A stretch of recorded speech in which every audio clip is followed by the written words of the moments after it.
ዛሬ ከበድ ያለ ቀን ነው። በጣም ከበድ ያለ ቀን ነው እና ስፖርት እንዳትሰራ ተብያለሁኝ። ትንሽ ጉዳት አጋጥሞኝ ስፖርት እንዳትሰራ ለአንድ ወር ያክል አንድ ወር ሙሉ ስፖርት አልሰራም። አሰብኩት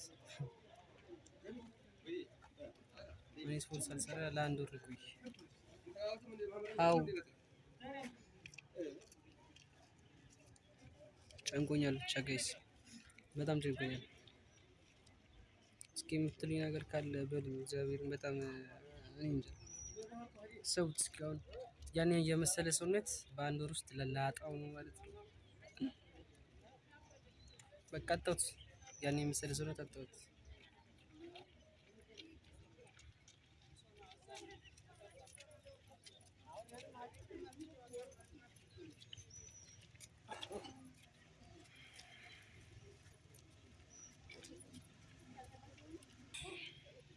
ብቻ ሰላም ሁኑ ባይ